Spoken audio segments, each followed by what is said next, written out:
이 복음을 믿지 아니할지라도, 성경을 믿지 아니할지라도 우리는 성경을 믿고 복음을 믿습니다. 예수님이 나의 구주요 나의 주인이라는 사실을 믿습니다. 오늘 이 밤에 주님 우리에게 말씀하여 주셔서 나의 주님이 하시는 그 음성에 순종할 수 있도록 은혜를 베풀어 주시옵소서.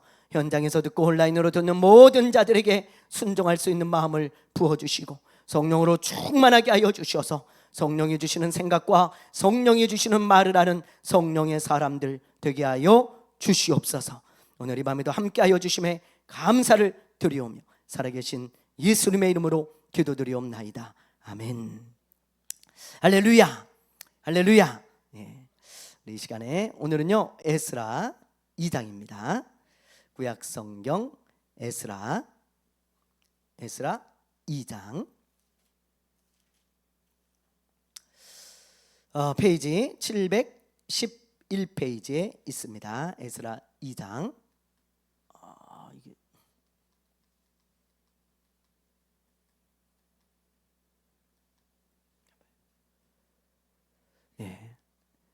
PPT가 잠깐 문제가 있는 것 같습니다. 네.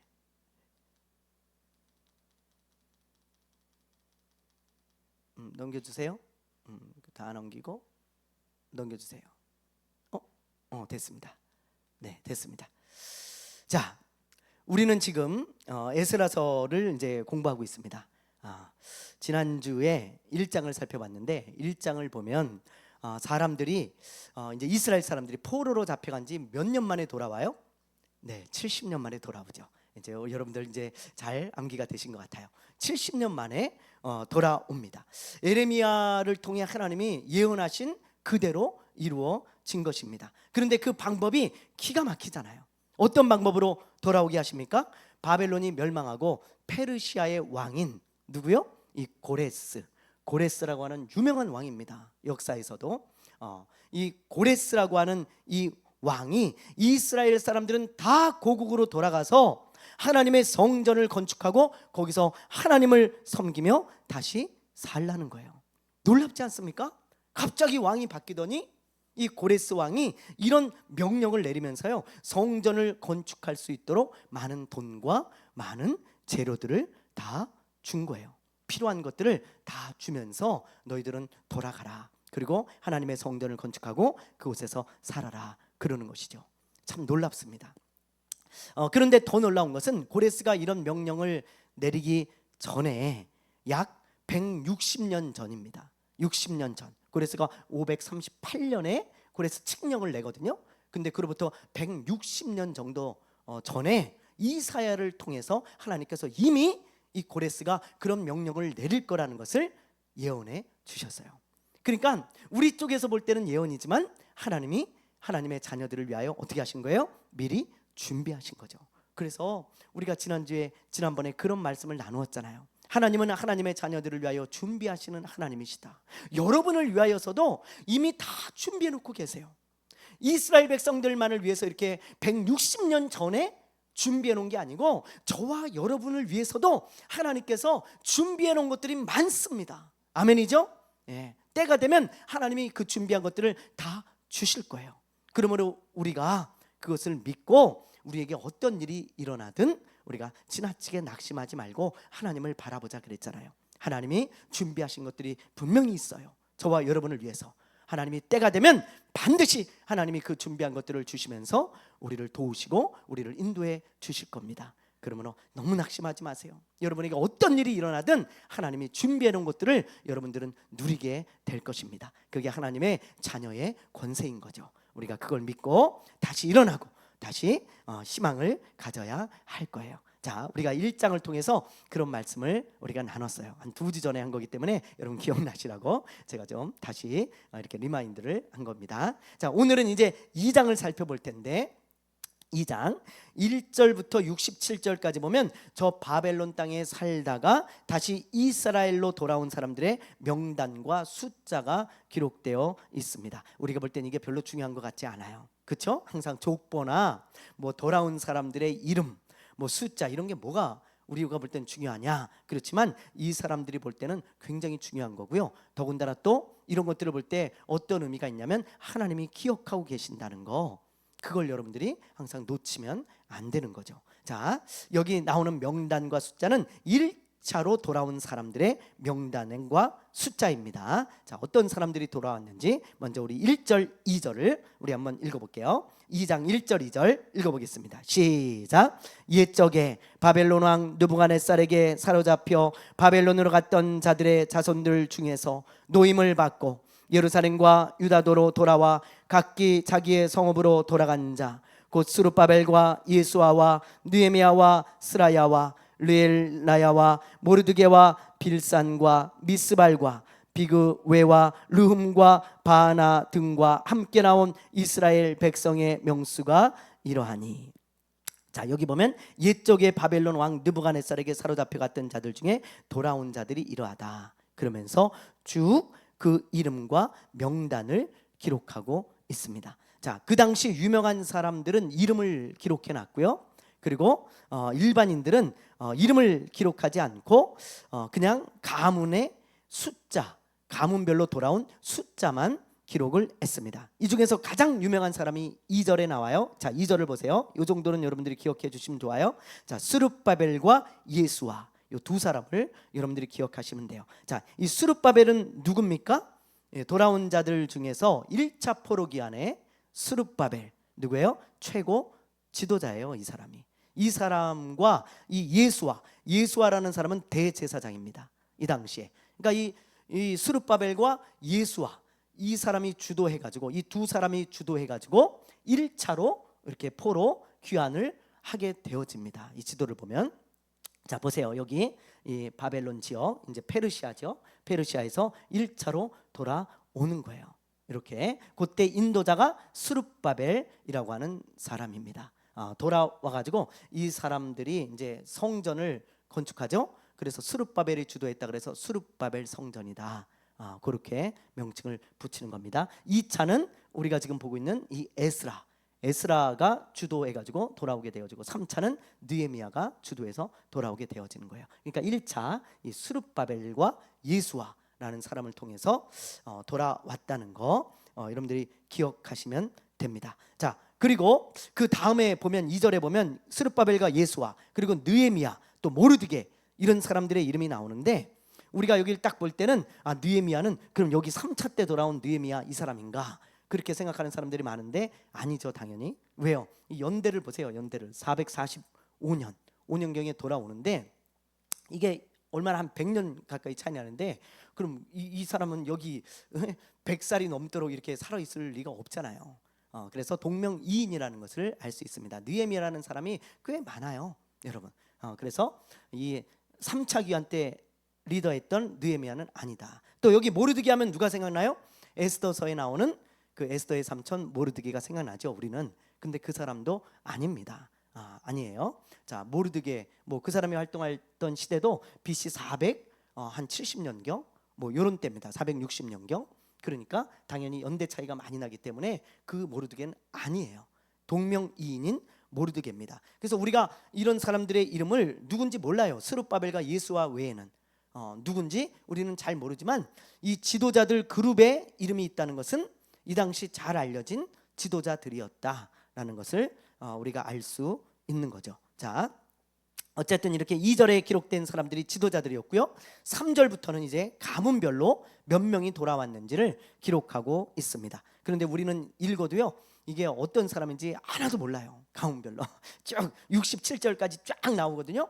근데 한 사람도 우리가 아는 사람이 없습니다. 그래서 이 사람들은 패스하도록 그렇게 하고 돌아온 사람들이 몇 명인지 그것만 우리가 좀 한번 보도록 할게요. 64절부터 67절까지 한번 읽어보겠습니다. 64절부터 67절 자 읽어봅니다. 시작. 온 회중의 합계가 42,360명이요 그 외에 남종과 여종이 7,337명이요 노래하는 남자가 200명이요 말이 736이요 노새가 245요 낙타가 435요 나귀가 6,720이었더라. 아멘. 자, 64절에 보면 가문별로 돌아온 사람들이 무려 몇 명이에요?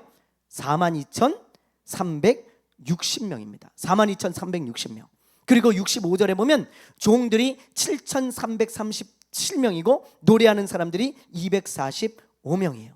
그러니까 이 사람들을 다 합치면 49,942명이 돌아온 거예요. 약 한 5만 명가량이 가까운 사람들이 이 바벨론 땅에 살다가 다시 돌아온 거죠.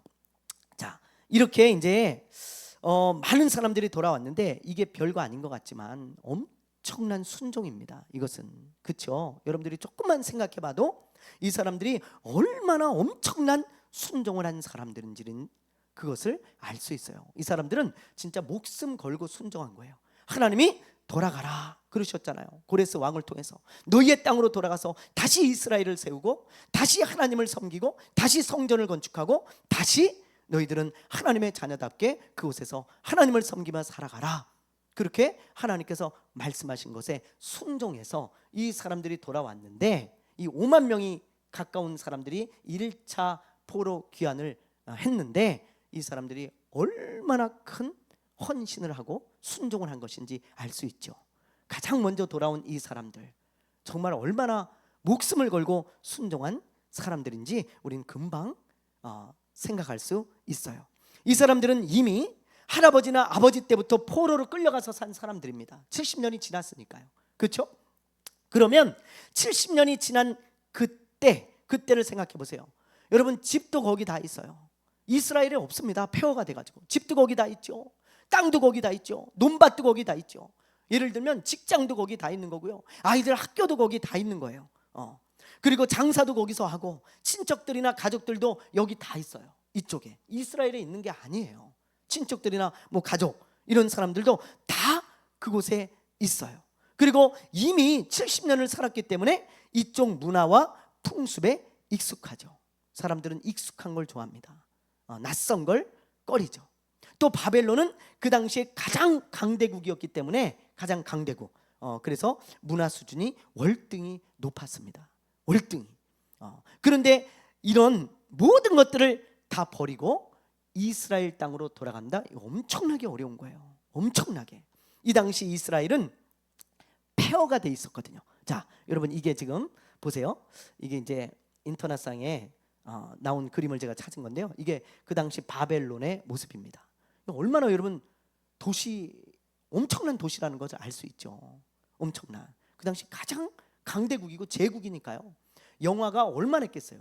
이 북이 영화가 엄청나요. 근데 이스라엘은요 이렇게 다 불타고 다 잿더미가 됐어요. 그리고 70년간 방치가 됐습니다.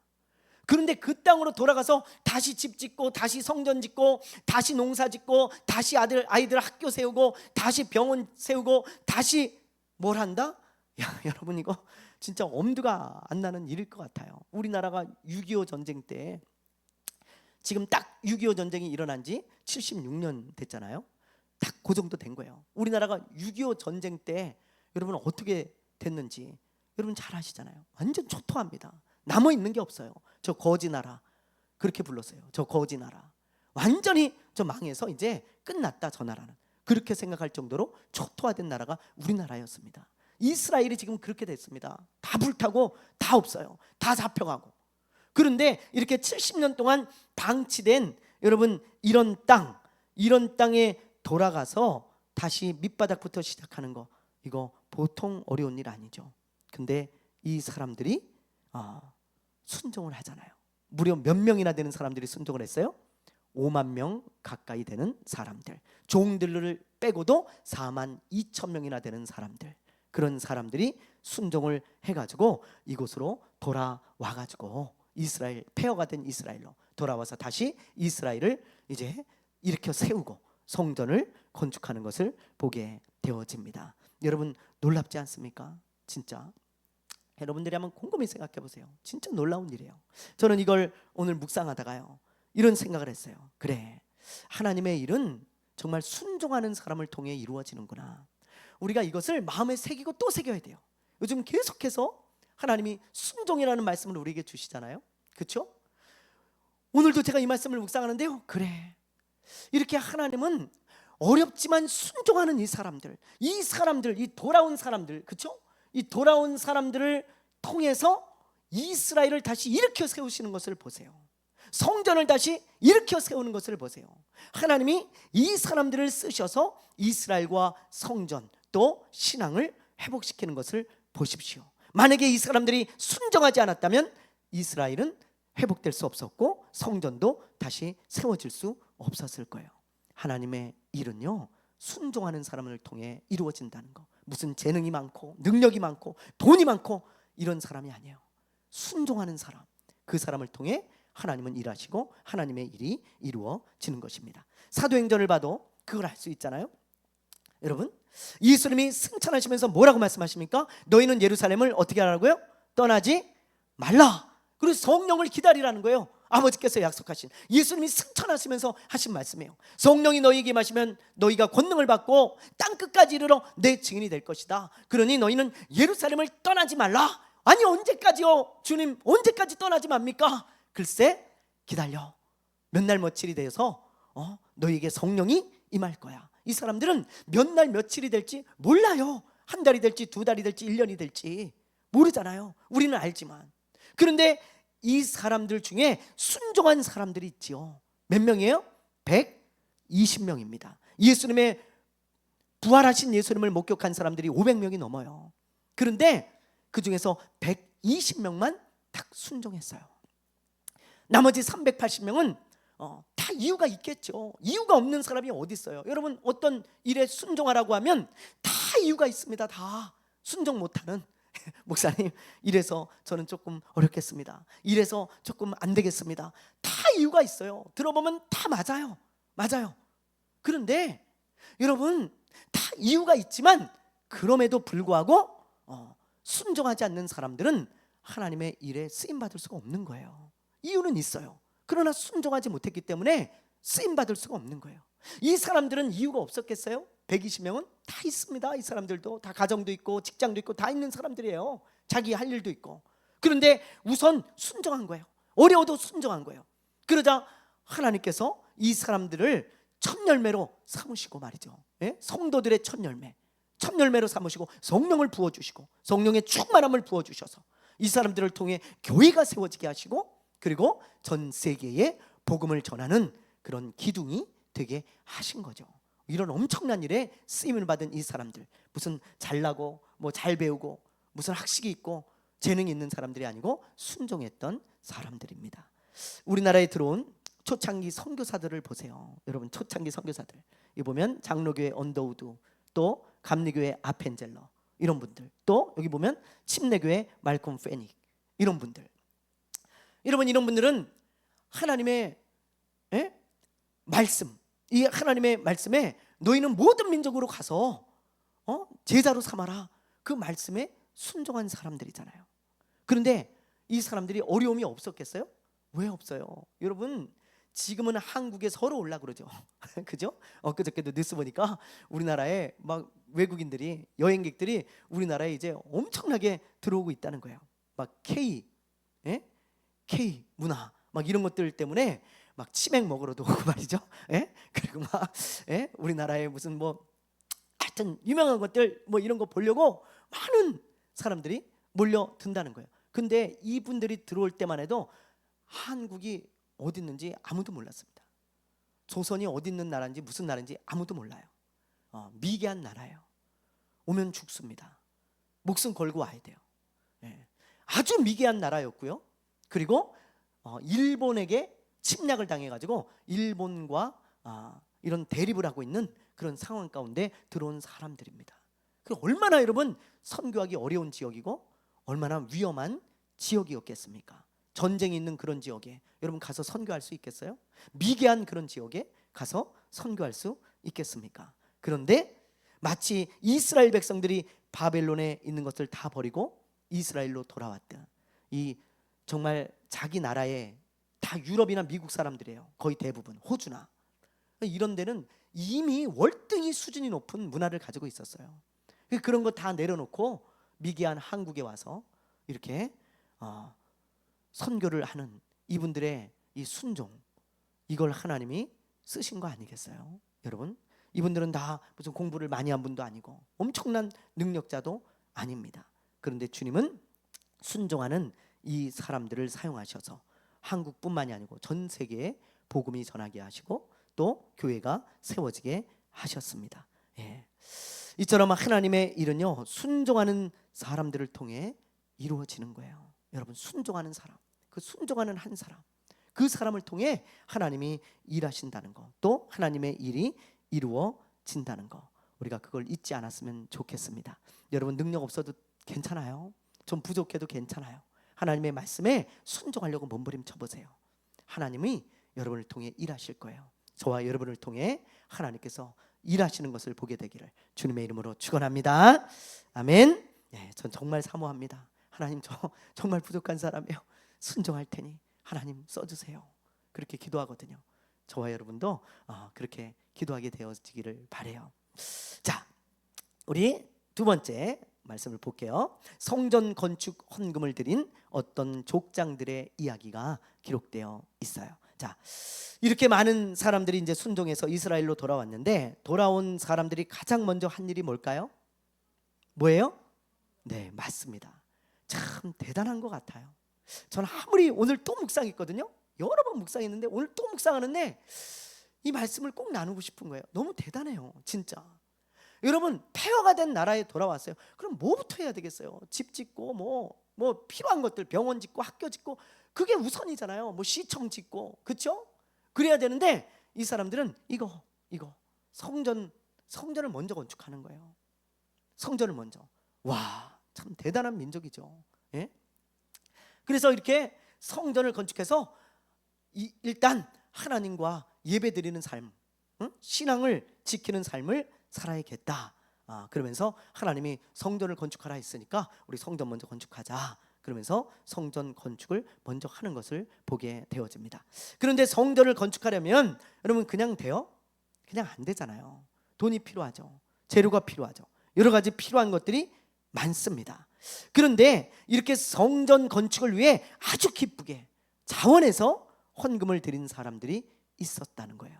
야, 여러분, 그 폐허가 된 땅으로 돌아와서 자기 쓰기도 바빴을 텐데 하나님께 드린 그런 사람들, 하나님이 얼마나 기뻐하셨으면 이걸 기록해 놓으셨을까 생각하면서 우리 한번 읽어볼까요? 68절 69절.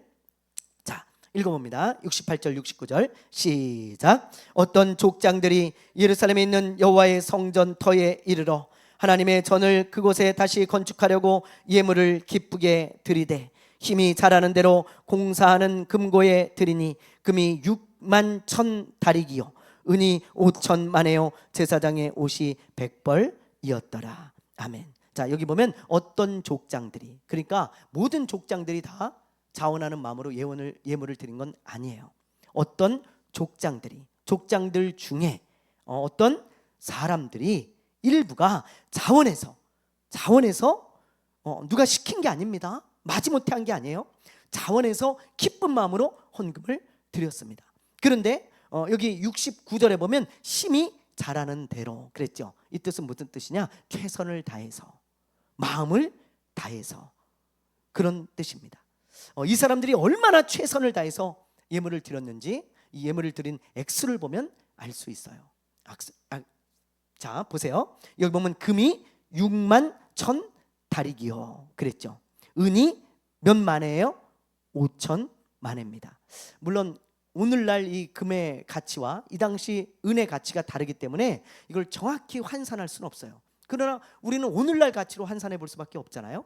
오늘날 가치로 제가 이걸 환산해 봤어요. 채세 쳐가지고 오늘날 가치로 환산해 보니까 금 6만 1,000 다리기 어느 정도냐면 512kg더라고요. 512kg. 그럼 엄청난 거죠. 512kg면, 그죠? 네. 그럼 512kg면 오늘날 가치로 얼마냐? 760억 원 정도 됩니다. 760억 원. 네. 그리고 은 5천만회가 어느 정도냐? 2,500kg에서 3,000kg예요. 그러면 돈으로 환산하면 50억에서 60억입니다. 그러니까 약 800억 정도. 오늘날 가치예요. 그 당시 가치는 몰라요. 오늘날 가치로 하면 800억 정도를 어떤 족장들이 모아서 드린 거예요. 예. 아마 뭐 자기만 드린 게 아니고 자기네들 가문에서 드릴 사람 우리 기쁘게 드리자. 하나님의 성전을 건축하는데 우리가 가만히 있을 수 있냐? 그러면서 자기 그 가문 있잖아요. 자기 가문에 아마 자원해서 드릴 사람들을 모아서 드렸을 수도 있죠. 어쨌든 이 족장들이 기쁜 마음으로 자원해서 이렇게 예물을 드린 게 이렇게 엄청난 예물이 모아진 겁니다. 이렇게 자원하는 마음으로 기쁘게 헌금한 사람들이 있었기 때문에 성전이 다시 세워질 수 있었던 것이죠. 저는 이걸 보면서요, 하나님의 일은 기회가 주어졌을 때 자원해야 된다는 것을 다시 한번 생각해 보았어요. 여러분 가만히 생각해 보세요. 우리가 한 7, 80년 살아가면서 하나님이 우리에게 하나님의 일을 할 수 있는 기회를 끊임없이 주십니다. 정말 그래요. 큰 일이든 작은 일이든 하나님은 우리에게 항상 기회를 던져주세요. 너 이것 좀 할래? 그리고 우리에게 보이게 하시고 들리게 하시고 알게 하세요. 하나님의 일을 동참할 수 있는 기회를 항상 주십니다. 그런데 많은 사람들이 그 기회를 놓치면서 살아요. 바쁘다는 핑계로, 여러 가지 상황이 안 된다는 핑계로, 또 누가 시키지 않았다는 이유로, 또 귀찮고 힘들다는 이유로, 또 희생과 손해를 감수해야 하니까 그게 싫어서 하나님의 일을 할 수 있는 기회를 놓치는 사람이 참 많습니다. 그러나 여러분, 우리가 이걸 기억해야 돼요. 제가 오늘 이걸 기억했어요. 우리가 하나님의 일을 안 한다고 하나님의 일이 안 될까요? 안 돼요? 그렇지 않잖아요. 하나님은 신실하게 하나님의 일을 해 나가십니다. 누구를 통해서도 해요. 누구를 통해서도. 저와 여러분이 쓰임받지 않으면 다른 사람이 쓰임받는 거예요. 그러므로 여러분, 하나님은 하나님의 일을 해 나가시기 때문에 우리에게 기회가 주어졌을 때 내가 자원하면 얼마나 좋겠어요. 어차피 그건 될 일이에요. 어차피 하나님이 하실 일입니다. 그런데 밤낮 다른 사람을 통해서만 하나님의 일이 이루어지는 것이 얼마나 안타깝냐 이 말이에요. 내가 자원하는 마음으로 그 일에 뛰어들면 하나님이 나를 통해 일하시고 또 하늘의 상으로 갚아주시고 이 땅에서도 하나님이 복을 주시겠다고 약속하셨습니다. 그러므로 우리는요, 하나님의 일을 위해서 자원하는 마음이 필요하다는 것을 꼭 기억하셔야 합니다. 다윗을 여러분 보세요. 다윗. 예? 다윗도 자원하는 마음으로 성전 건축 헌금을 드리잖아요. 보세요 여러분, 다윗은요 성전 건축을 하나님이 하라고 명한 적이 없어요. 단 한 번도.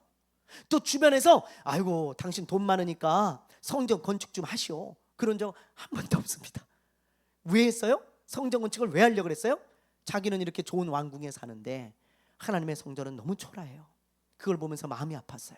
그래서 다윗이 어느 날 이런 마음을 먹습니다. 하나님, 저는 이렇게 좋은 집에 사는데, 좋은 왕궁에 사는데 하나님의 집이 너무 초라합니다. 제가 하나님의 집을 하나 지어 드리겠습니다. 자원했어요. 하나님이 시키지도 않았고 누가 시키지도 않았어요. 자원했습니다. 그래서 돈을 모으는 거예요. 헌금을 하는 거예요. 예?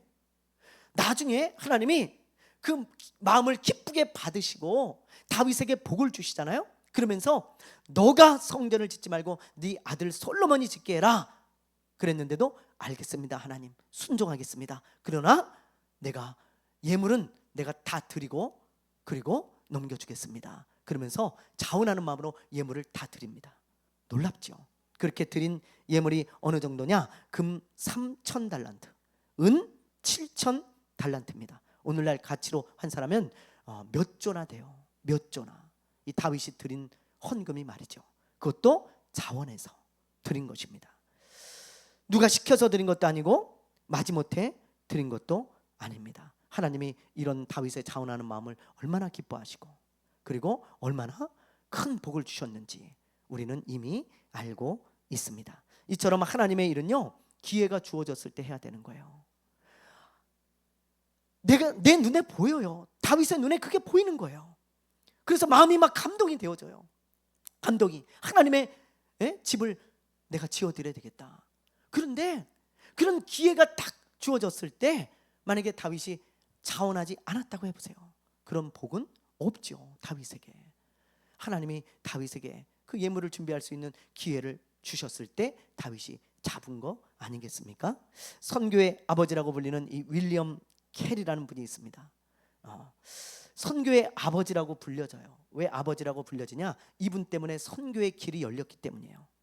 근대 선교의 길이 열렸어요. 이 당시 교회 분위기가 어땠냐면 선교는 하나님이 하시는 거다. 그러니 괜히 저 다른 나라에 가서 고생할 필요 없다. 아니 네가 뭔데 다른 나라에 가서 고생하냐? 하나님이 하실 거야. 그러니 하나님이 어떻게 하시나 두고 봐. 그게 이 당시 교회 분위기였어요. 영국에. 그러니 누가 선교를 나가겠어요? 그런 분위기인데 목회자들이 그런 마음을 가지고 있는데 어떤 성도들이 나가고 어떤 사람이 나가겠냐고요. 아무도 안 나가는 거예요, 선교를.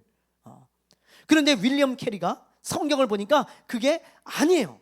마태복음 28장 19절에서 20절에 보면 이런 말씀이 있잖아요. 자, 읽어볼까요? 시작. 그러므로 너희는 가서 모든 민족을 제자로 삼아 아버지와 아들과 성령의 이름으로 세례를 베풀고 내가 너희에게 분부한 모든 것을 가르쳐 지키게 하라. 볼지어다 내가 세상 끝날까지 너희와 항상 함께 있으리라 하시니라. 자, 주님이 선교는 내가 할 테니까 너희는 가만히 있으라 그랬어요? 아니요. 한 군데도 그렇게 말씀하신 적 없습니다. 다 이렇게 말씀하셨어요. 너희는 가라. 가서 제자를 삼으라.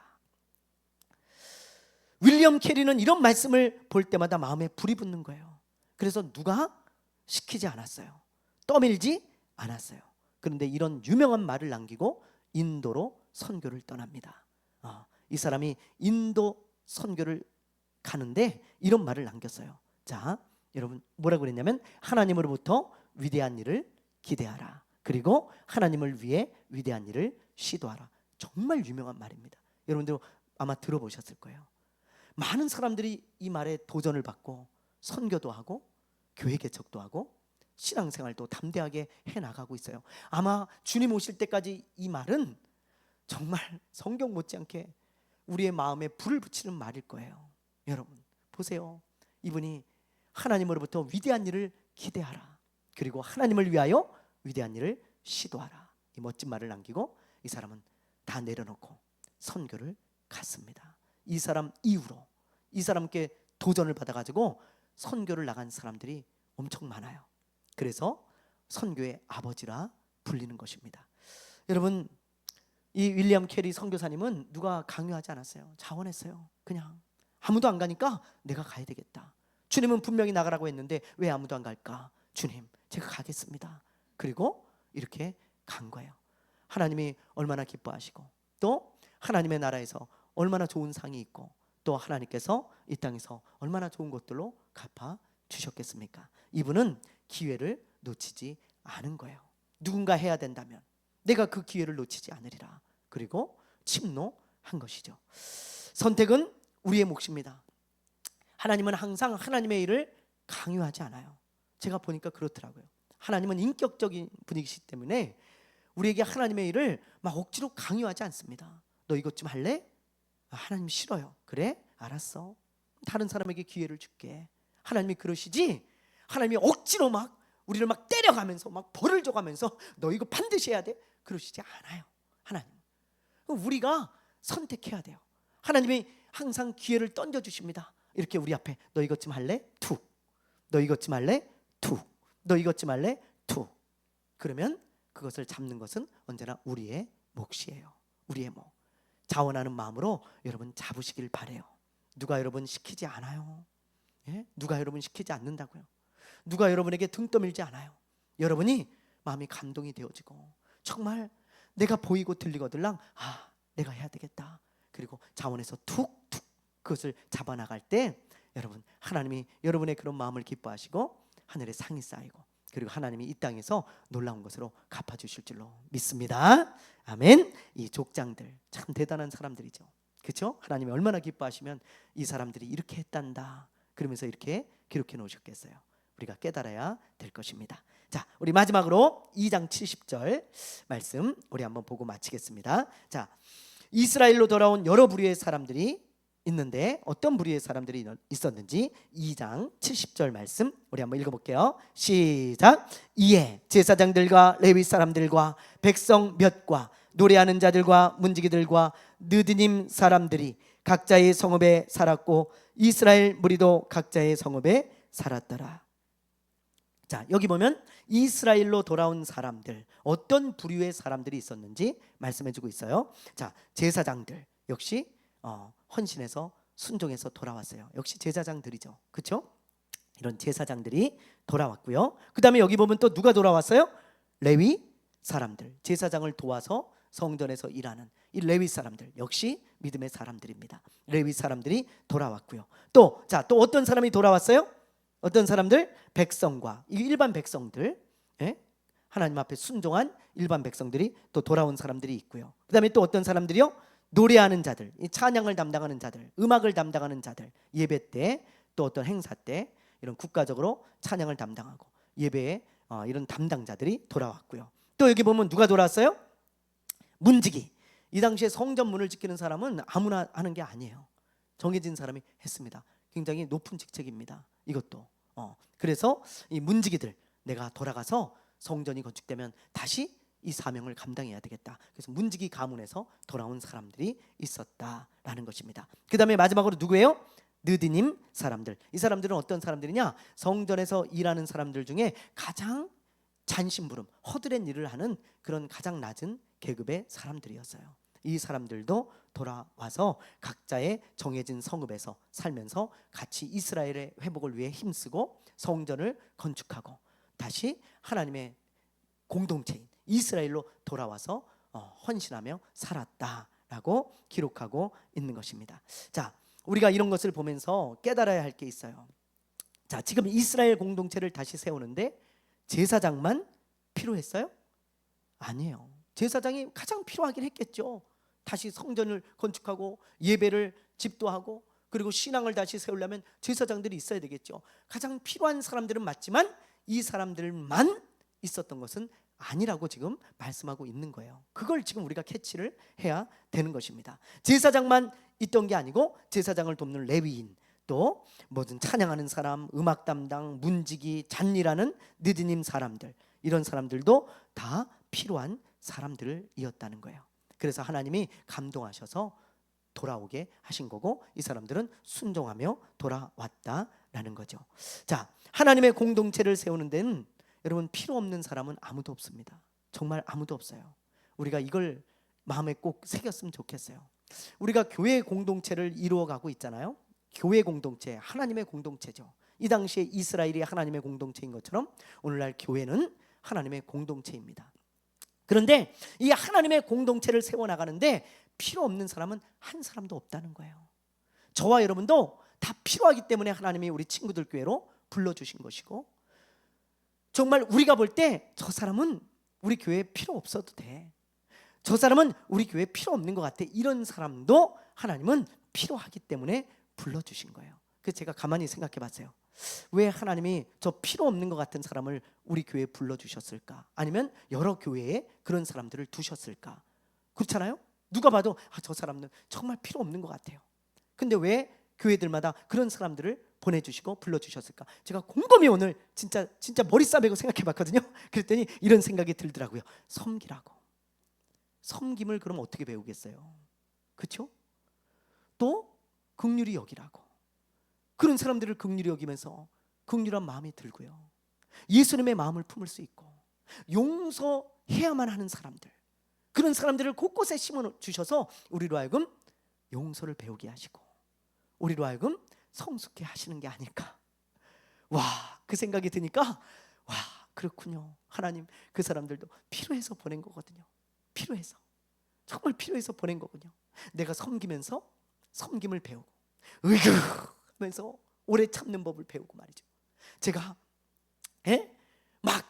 막 여기까지 막 머리 끝까지 막 폭발할 것 같은 그런 상황에서도 얘야, 나도 너를 참는데 너도 참아줘야 되지 않겠냐, 그러면서 인내를 배우게 하시고 그렇게 사용하시는 거예요.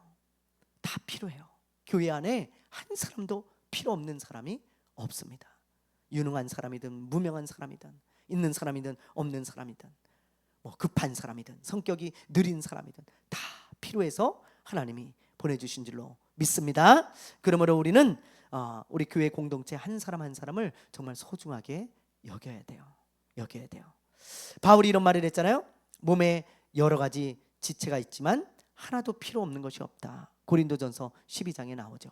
몸에 여러 지체가 있잖아요. 손톱, 발톱, 손, 발, 눈, 귀, 코. 그냥 하나도 필요 없는 게 있어요? 아니에요. 여러분 의사의 얘기를 들어보세요. 몸에 필요 없는 것 같은 게 있어요. 뭐 신장 2개를 하나 띄어도 괜찮다고요? 네, 띄어도 살 수는 있어요. 그러나 필요 없는 건 아닙니다. 여러분, 필요 없는 건 아니에요. 그럼 눈도 하나 없어도 되잖아요. 그죠? 눈도. 그러나 이 한쪽 눈이 필요 없습니까? 아니죠. 필요해요. 여러분, 마찬가지예요. 우리가 볼 때는 아무 필요가 없어요. 이거 쓸개 뭐 필요 없는 것 같아. 띄어버려요?